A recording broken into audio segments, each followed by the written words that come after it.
الحمد لله الحمد لله وحده والصلاة والسلام على من لا نبي بعده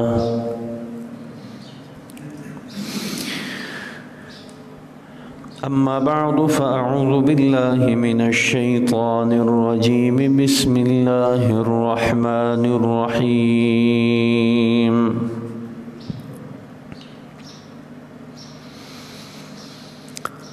وعد الله الذين آمنوا منكم وعملوا الصالحات ليستخلفنهم في الأرض كما استخلف الذين من قبلهم قال الله تبارك وتعالى في مقام آخر قل اللهم مالك الملك تؤتي الملك من تشاء وتنزع الملك ممن تشاء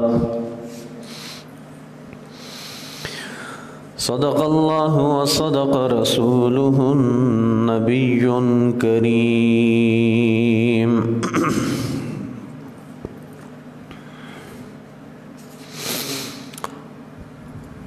سامعین محترم، برادران اسلام،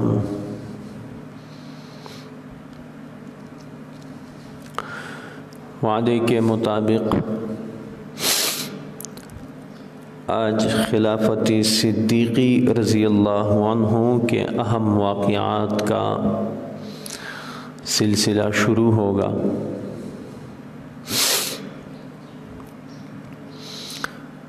ان واقعات میں سب سے پہلے اور سب سے اہم واقعہ جس کو سقیفہ بنو سعدہ اور بیعت خلافت کہا جاتا ہے،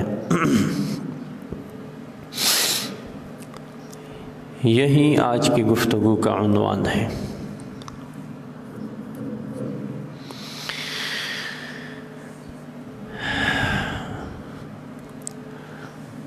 جب نبی علیہ السلام کی وفات ہوئی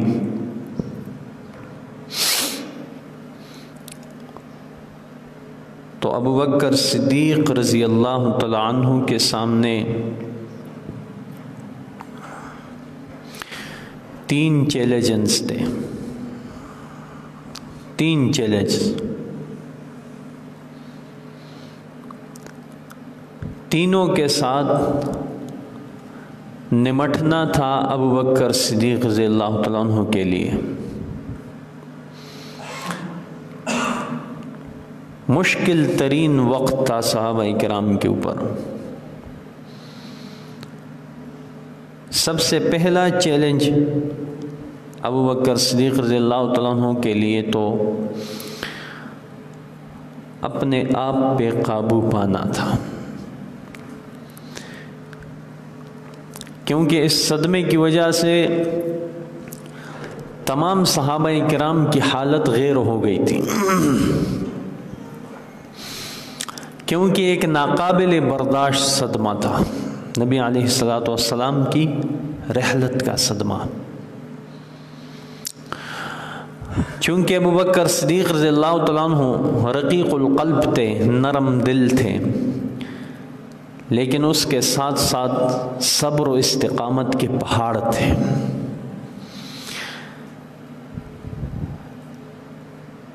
تو اس لیے ان حالات میں سب سے پہلے ابوبکر صدیق رضی اللہ تعالیٰ عنہ نے اپنے آپ کو سنبھالا۔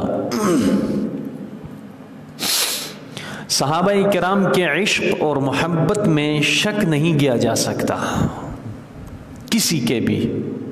تمام صحابہ کرام عشاق نبی تھے، حد سے زیادہ محبت کرنے والے تھے نبی علیہ السلام کے ساتھ، لیکن ابوبکر صدیق رضی اللہ تعالیٰ عنہ کا اس حوالے سے مقام ہی کچھ اور ہے۔ وہ رفیق سفر تھے، یار غار تھے، اور نبی علیہ الصلوۃ والسلام کے مصلی پر نبی علیہ الصلوۃ والسلام کی حیات طیبہ میں نمازیں پڑھانے والے تھے. یہ تمام اعزازات ان کے پاس تھے. تو اس لیے وہ اس قابل تھے کہ ان خطرات کے ساتھ، ان پریشانیوں کے ساتھ نمٹے.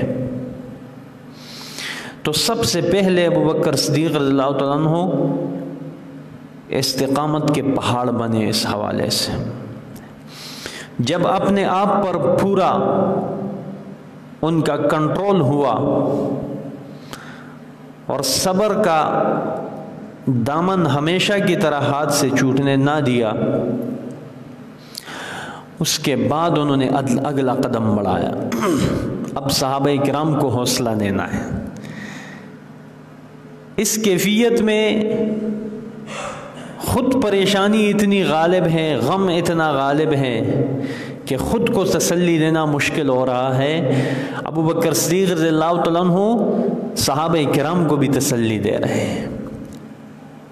اور یہ وہ حالت ہے کہ اس وقت بڑے بڑے صحابہ کرام کے قدم ڈگمگانے لگے.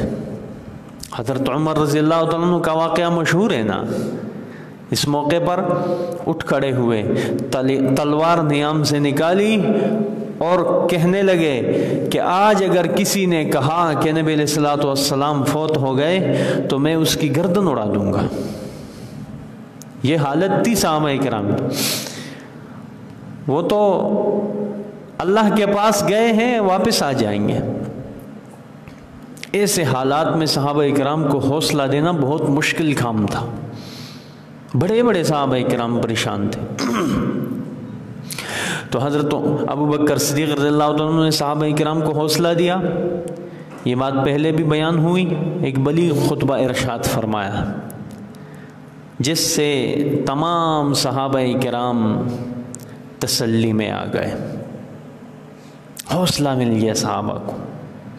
دوسرا چیلنج. اب تیسرا چیلنج جو تھا اس حوالے سے وہ یہ تھا کہ ابھی نبی علیہ الصلوۃ والسلام کی تکفین اور تدفین بھی نہیں ہوئی کہ صحابہ کرام آپس میں خلافت کے معاملے میں الجھ پڑے. خلافت کے معاملے میں الجھ پڑے، لڑائی شروع ہو گئی. خلیفہ کون بنے گا؟ صحابہ کرام کی بات ہے.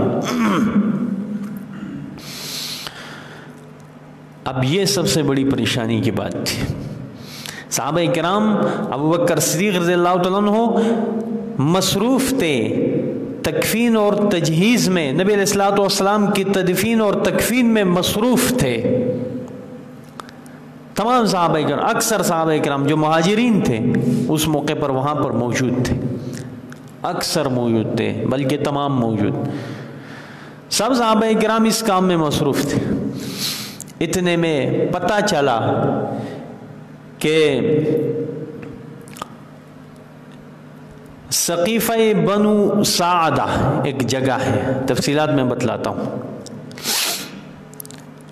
وہاں پر انصار کے کچھ لوگ، بلکہ انصار کے اکثر صحابہ کرام وہاں پر موجود ہیں اور خلافت کے مسئلے میں گفتگو کر رہے ہیں کہ نبی علیہ الصلوۃ والسلام کے بعد کس کو خلیفہ بنایا جائے. اب ابوبکر صدیق رضی اللہ عنہ کو اس کا علم نہیں ہے.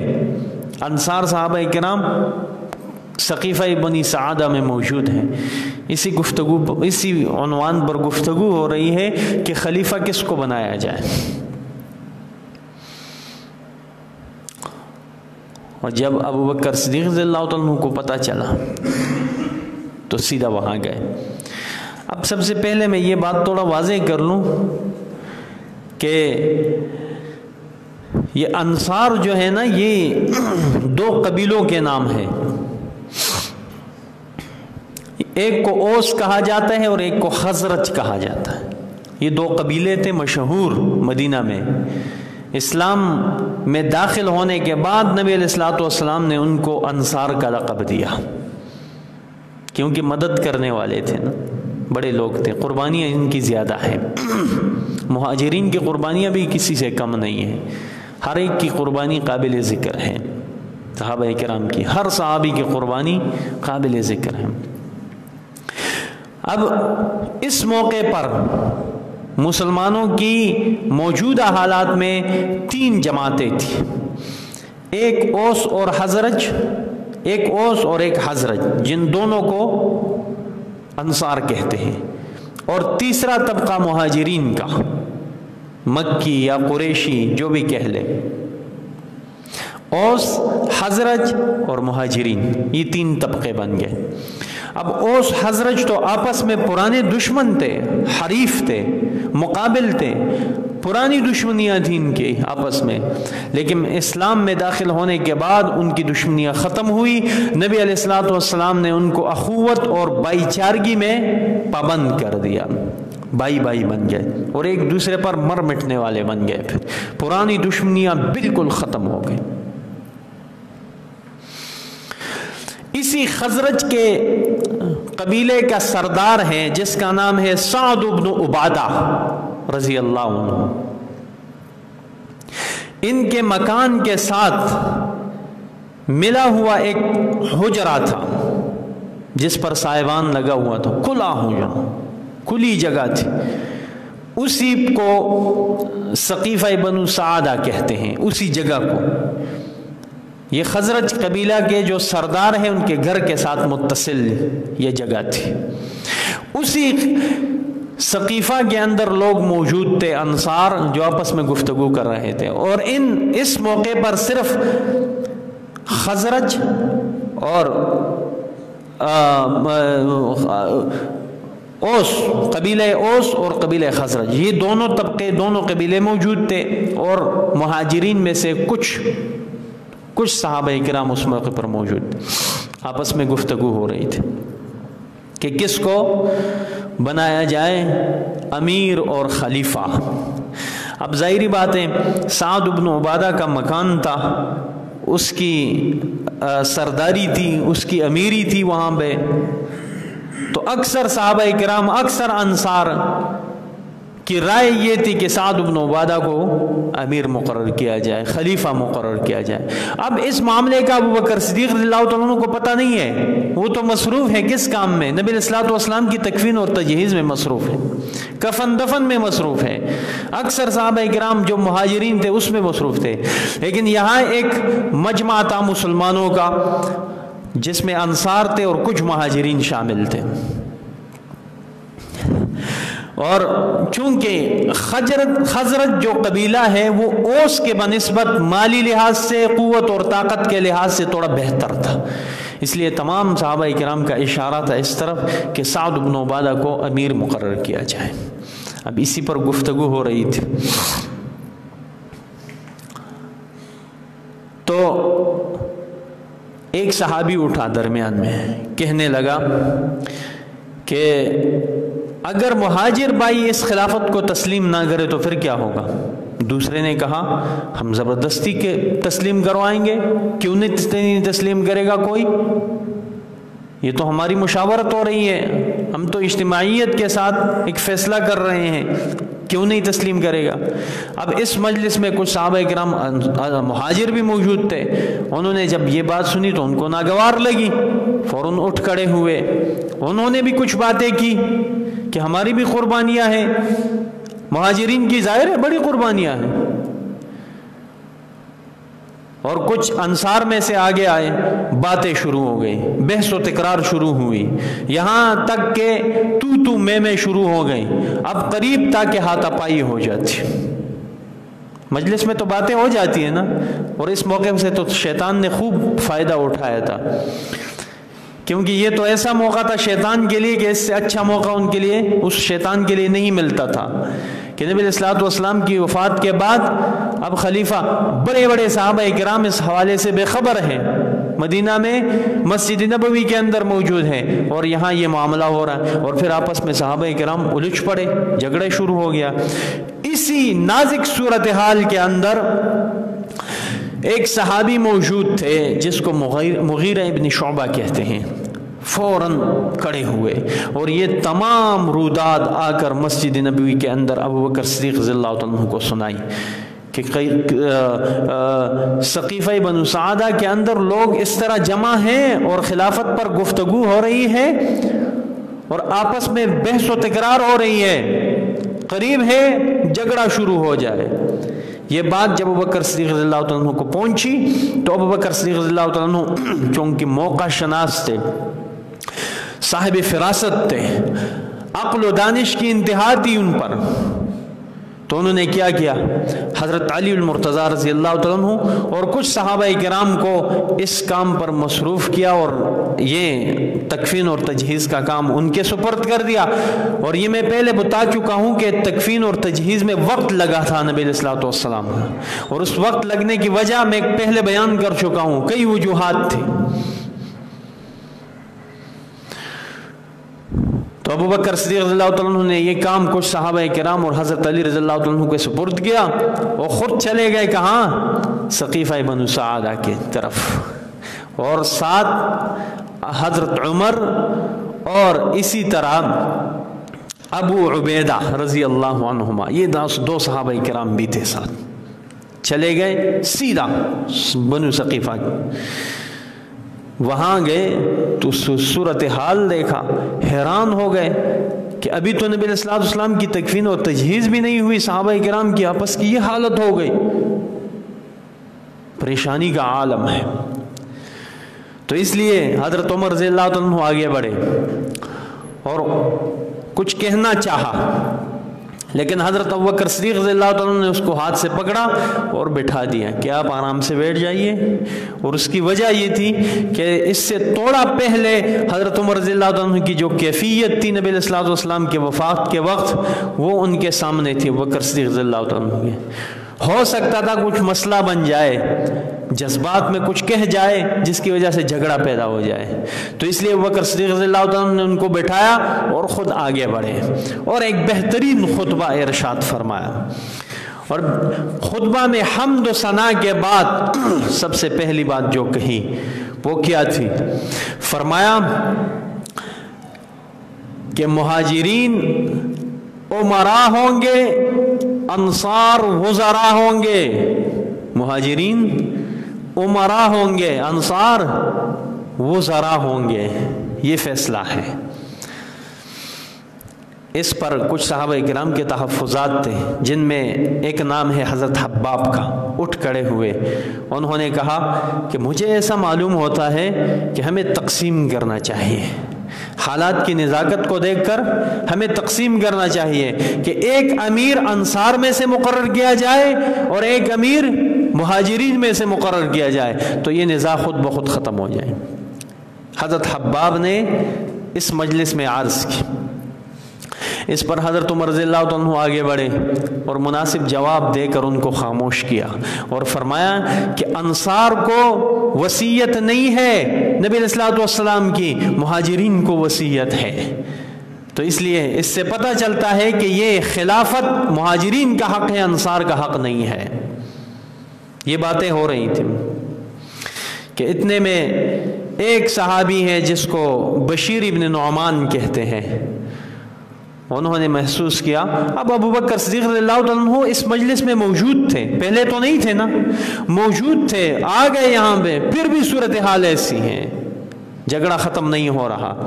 بشیر ابن نعمان صحابی ہیں، انصار میں سے ہے، وہ آگے بڑھے، انہوں نے فرمایا کہ بے شک رسول اللہ صلی اللہ علیہ وسلم قریش میں سے تھے، وہ انصار میں سے نہیں تھے، اور اگرچہ ہم اس بات کو تسلیم بھی کرتے ہیں کہ انصار کی قربانیاں بھی زیادہ ہے، ہم نے مہاجرین کو جگہ دی ہے، ہم سابقون الاولون ہیں، ہم پہلے اسلام لانے والے بھی ہیں، لیکن یہ سب کام ہم نے صرف اللہ کے رضا کے لیے کیے ہیں، ہمارا مقصد خلافت حاصل کرنا یا دنیاوی لالچ کے لیے ہم نے اس طرح کا کوئی کام نہیں کیا، ہمارے تمام کاموں کا اور تمام سرگرمیوں کا مقصد صرف اور صرف اللہ کی رضا حاصل کرنا ہے۔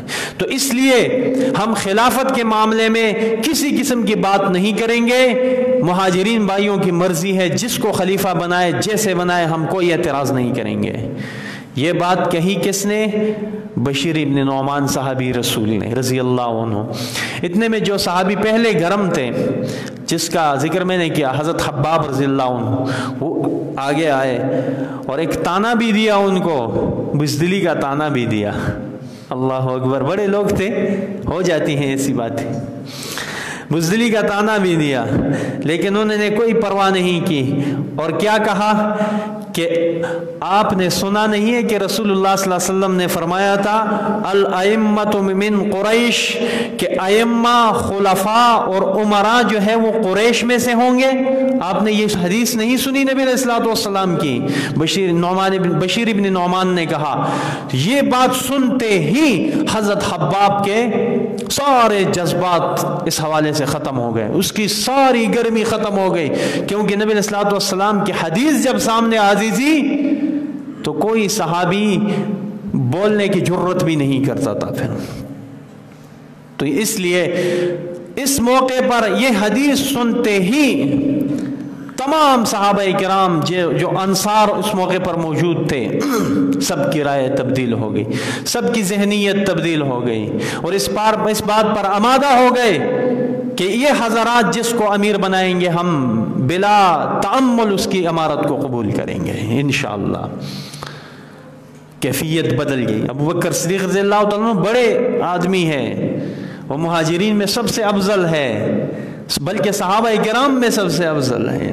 نبی علیہ الصلوۃ والسلام نے ان کی خصوصیات بیان کی. میں نے پہلے جو میں عرض کیا، رسول اللہ صلی اللہ علیہ وسلم نے فرمایا کہ میں نے ہر صحابی کا، ہر دوست کا بدلہ دنیا میں چکایا ہے اس کے احسان کا، لیکن ابو بکر صدیق رضی اللہ عنہ کے احسان کا بدلہ میں نہ چکا سکا، قیامت کے دن اللہ تعالیٰ خود چکائے گا. اللہ اکبر، یہ فضیلت ہے ابو بکر صدیق. وہ موقع شناس تھے. اس موقع پر اگر وہ نہ پہنچتے تو ہو سکتا تھا پرانی دشمنیاں دوبارہ سر اٹھائے اور دوبارہ آپس میں لڑ پڑے صحابہ کرام، اور اوس اور حضرت کی شکل میں. لیکن ابو بکر صدیق رضی اللہ عنہ نے اس مناسب موقع پر جب تشریف لے آئے، جب حالات بدل گئے، اس کے بعد ابو بکر صدیق رضی اللہ عنہ کے ساتھ آئے ہوئے دو حضرات، حضرت عمر اور حضرت ابو عبیدہ رضی اللہ عنہما، یہ دونوں صحابہ کرام، حضرت ابوبکر صدیق رضی اللہ عنہ نے دونوں کو اٹھایا اور تمام انصار کو، مجمع کو مخاطب کر کے فرمایا یہ دونوں حضرات میرے سامنے ہیں، دونوں مہاجر ہیں، دونوں جلیل القدر صحابہ کرام ہیں نبی علیہ الصلوۃ والسلام کے. اب آپ کی مرضی ہے، ان دونوں میں سے جس کا بھی انتخاب کرتے ہو اس کو امیر بناؤ. ابوبکر صدیق رضی اللہ عنہ نے کہا، خود اپنی بات نہیں کی، ان دونوں صحابہ کرام کی بات کی.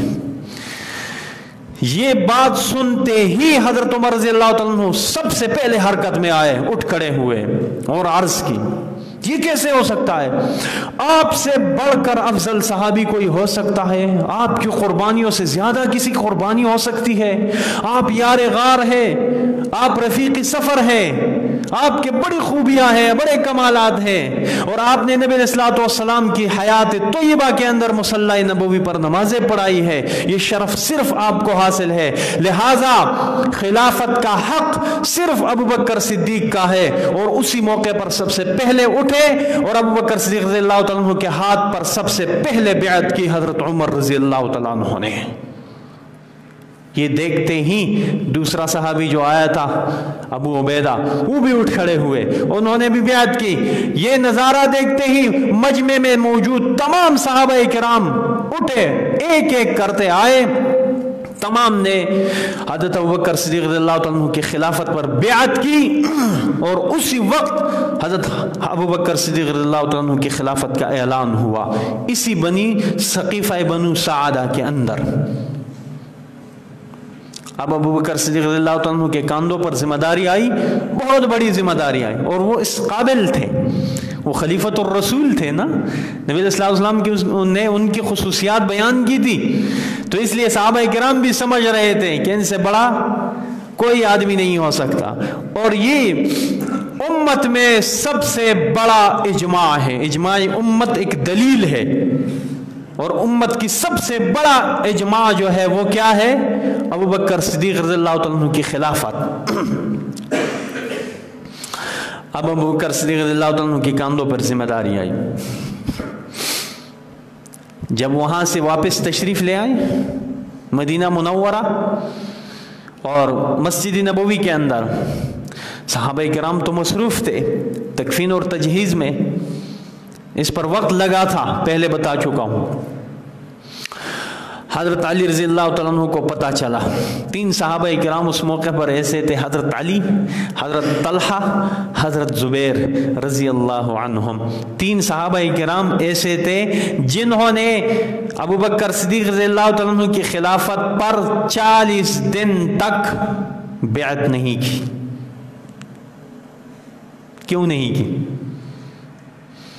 وجہ کسی کو بھی پتہ نہیں ہے، میں بتاتا ہوں آج وجہ کیا تھی۔ چرچا کرتے ہیں نا مخالفین لوگ بہت زیادہ کہ انہوں نے خلافت سے انکار کیا تھا۔ اس کی وجہ کیا تھی؟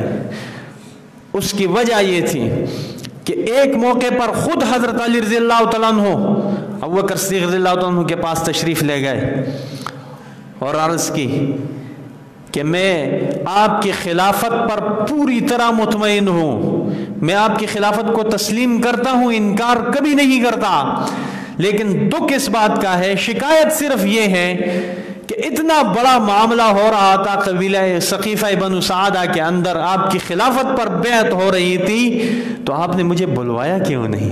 صرف یہ شکایت تھی، آپ نے مجھے بلوایا کیوں نہیں؟ ہمیں کم از کم بلوا لیتے، اتنا بڑا کام ہو رہا تھا، ہم بھی اس سعادت میں شریک ہو جاتے ہیں۔ صرف یہ اعتراض اور یہ شکایت تھی معمولی۔ تو ابو بکر صدیق رضی اللہ تعالیٰ نے کیا کہا؟